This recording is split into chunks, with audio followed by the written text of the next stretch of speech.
Good morning. आज का हमारा टॉपिक है जालक समतल व मिलर इंडिसेस। किसी भी क्रिस्टल की ज्यामितीय संरचना के अध्ययन के लिए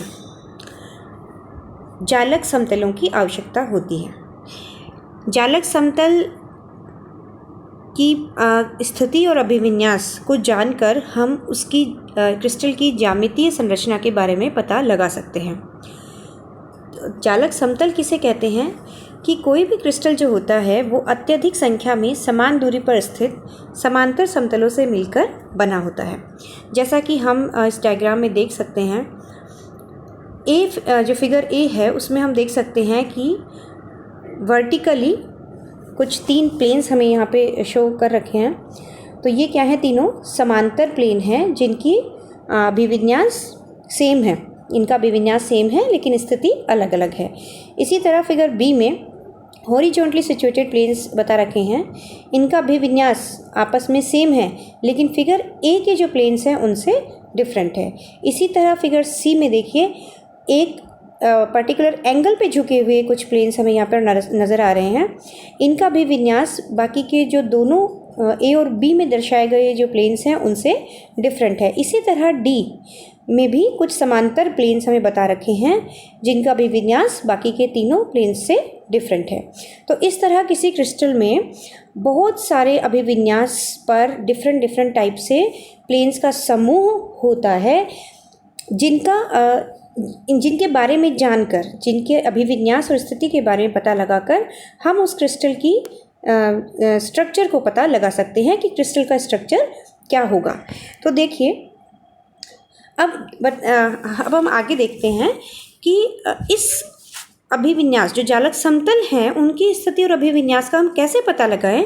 तो देखिए, इसके लिए यदि क्रिस्टल, अगर हम एक रेफरेंस सिस्टम ले लें क्रिस्टल के ऊपर, जैसे कि यहाँ पर हम इस तरह से ये एक्स एक्सिस ले लें, ये वाई ले लें और ऊपर की साइड में हम जेड मतलब एक्स वाई जेड जो हमारा रेफरेंस कार्तीय निर्देश तंत्र होता है, अगर उसको यहाँ पर किसी भी लैटिस पॉइंट पर सिचुएट कर दें, रख दें, ओरिजिन जिसका ओ हो, तो देखिए यदि क्रिस्टल के जो क्रिस्टल जालक होगा या समतल होगा, जैसे कि हम बात करें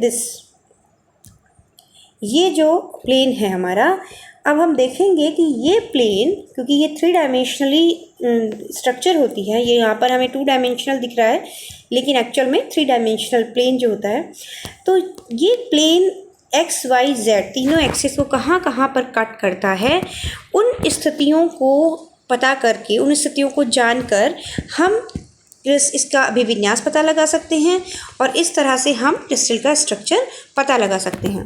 तो देखिए,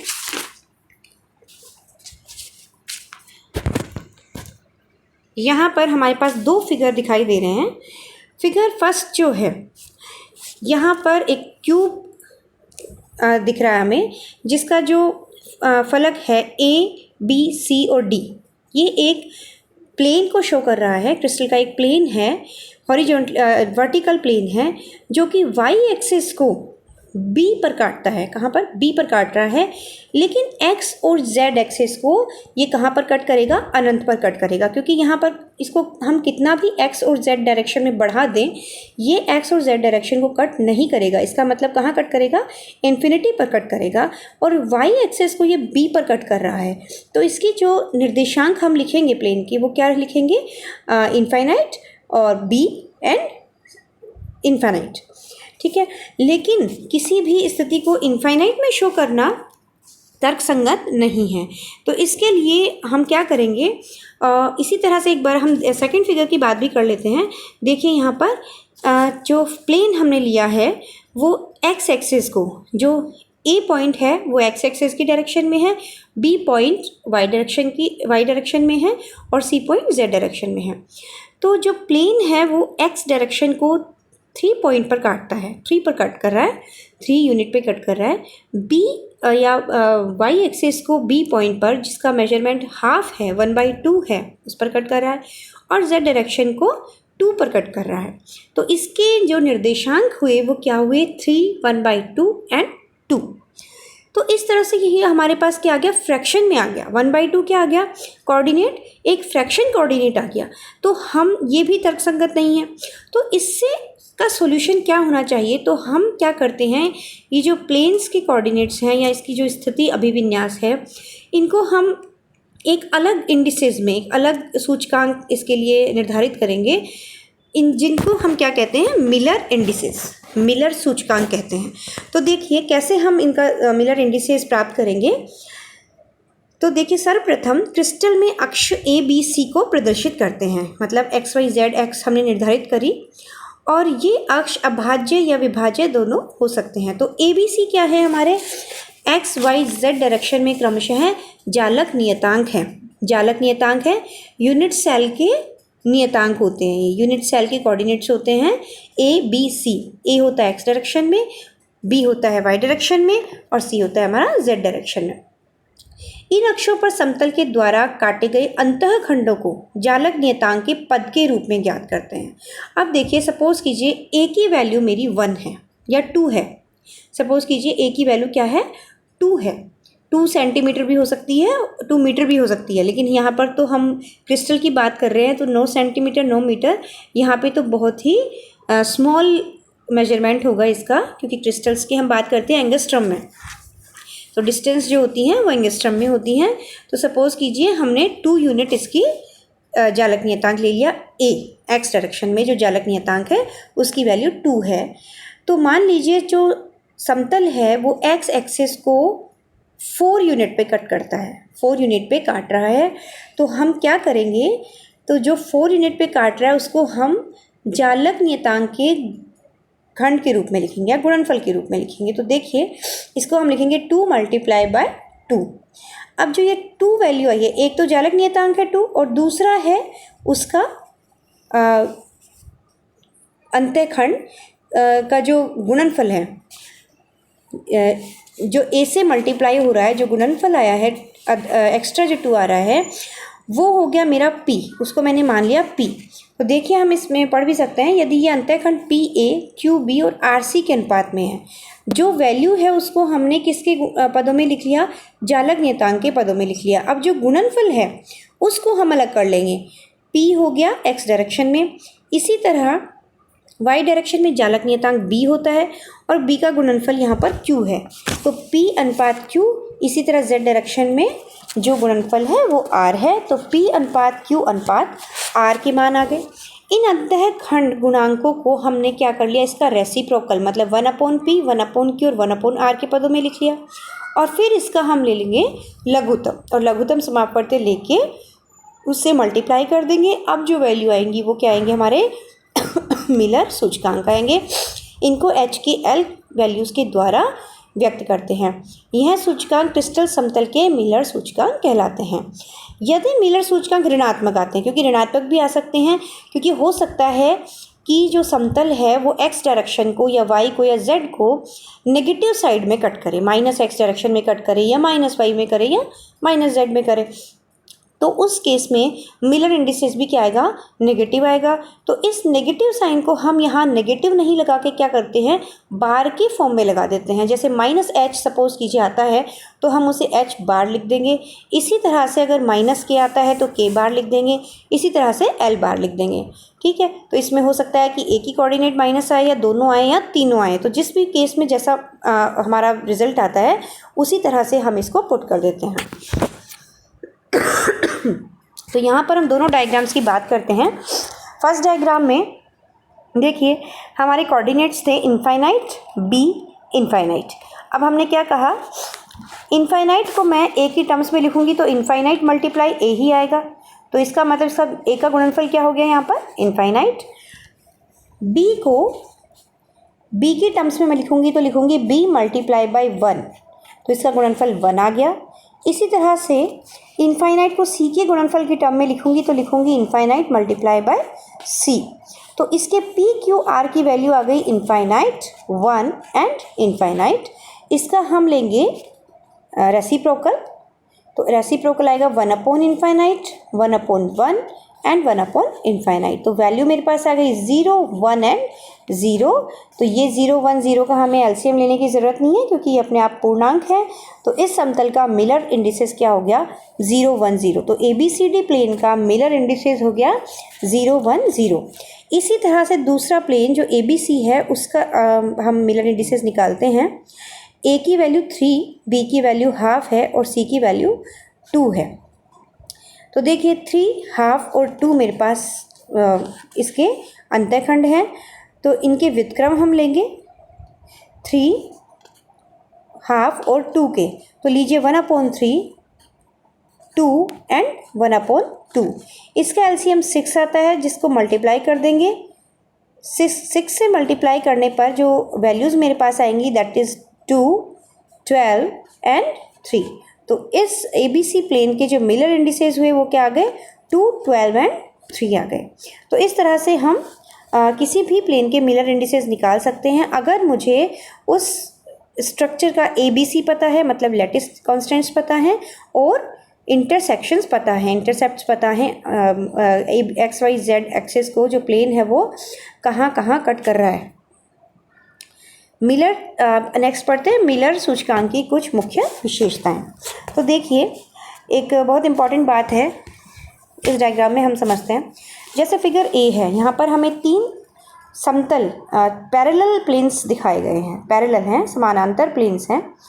तो अगर मैं किसी एक प्लेन का मिलर इंडिसेस निकाल लेती हूँ तो दूसरे बाकी दूसरे जो प्लेन्स होंगे उनके मिलर इंडिसेस भी सेम होंगे या समान वैल्यू देंगे। तो इसका मतलब ये हुआ कि बराबर दूरी पर स्थित समांतर समतलों का मिलर सूचकांक भी समान होता है, या हम कहें कि जो पैरेलल प्लेन्स हैं वो समान मिलर सूचकांक के सेट के द्वारा व्यक्त किए जा सकते हैं। नेक्स्ट देखिए, क्रिस्टलोग्राफिक अक्षों के समांतर क्रिस्टल समतल उन्हीं अक्षों को अनंत पर काटते हैं। जैसा कि मेरे इस फिगर में था कि ये जो प्लेन है ये यहाँ पर देखिए, ये एक मिनट, यहाँ पर ये जो प्लेन है ये एक्स एक्सिस के पैरेलल है। इसका मतलब एक्स एक्सिस को कहाँ पर कट कर रहा है? इन्फिनिटी पे कट कर रहा है। इसी तरह से प्लेन ऊपर की तरफ जा रहा है तो जेड एक्सिस के पैरेलल है, तो जेड एक्सिस को ये इन्फिनिटी पे कट कर रहा है। बट यहाँ वाई एक्सिस की डायरेक्शन में इसका क्या, ये वाई एक्सिस को कट कर रहा है। अगर हम इधर आगे बढ़ेंगे तो ये वाई एक्सिस को कट कर देगा। तो ये वाई एक्सिस के पैरेलल नहीं है बल्कि वाई एक्सिस को इंटरसेक्ट कर रहा है, तो कुछ वैल्यू हमें यहाँ मिलेगी। तो कहने का मतलब क्रिस्टोग्राफिक अक्षों के समांतर क्रिस्टल समतल उन्हीं अक्षों को कहाँ कट करते हैं? इनफाइनाइट पर कट करते हैं। यदि घन क्रिस्टल में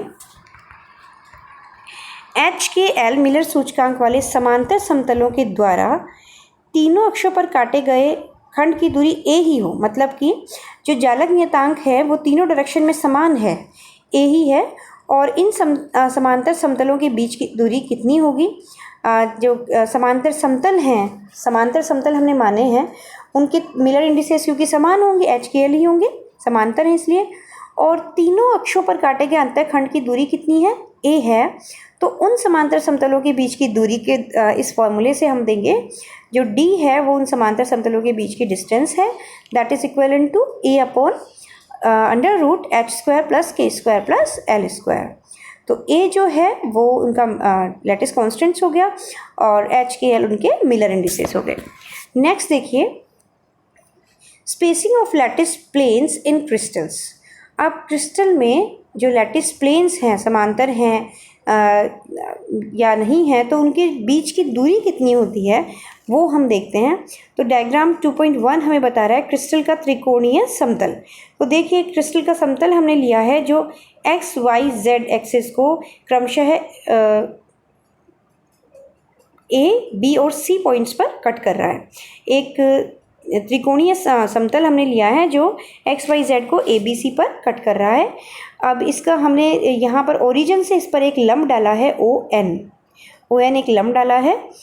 तो देखिए ON की वैल्यू हमने ली है D, जो कि जालक समतलों के मध्य अंतराल, जिसका फॉर्मूला हमने ये पढ़ा था। तो देखिए यहाँ पर कोस अल्फा दिक्कोजा अगर हम लेते हैं, इसका कोसाइन अगर हम देखते हैं, यदि लंब ON के XYZ अक्षों के सापेक्ष डायरेक्शन कोसाइंस क्रमशः अल्फा, बीटा और गामा है। इसका मतलब ये हुआ ON का जो है एक्स एक्सिस के रिस्पेक्ट में जो एंगल बनेगा दैट इज़ अल्फा है, वाई डायरेक्शन में एंगल बीटा है और जेड डायरेक्शन में एंगल गामा है। तो देखिए कोस अल्फा की वैल्यू क्या होगी, ये होती है ON upon OA, ON over OA। इसी तरह से कोस बीटा की value ON over OB, ON upon OB होगी। इसी तरह से कोस गामा की वैल्यू ON ओवर OC होगी। कोस अल्फा की वैल्यू हम देखते हैं, ON की वैल्यू हमने पुट करी, ON क्योंकि D है, ये समांतर समतलों के बीच की दूरी है, that is D upon OA की वैल्यू A ओवर H है। A ओवर H की वैल्यू हम फिगर 2.2 से देख सकते हैं। समतल का आवर्तित चित्र इसमें दिखाया गया है। यहाँ पर देखिए A ओवर H ये क्या है, अंतःखंड है। OA क्या है, समतल के द्वारा x डायरेक्शन में काटा गया अंतःखंड है। और हमें पता है अंतःखंड क्या आता है, PA, और PA को हम लिखते हैं 1 अपॉन H की फॉर्म में। PA जो आता है वो हमारा आता है, PA हमारा आता है 1 अपॉन, इसको हम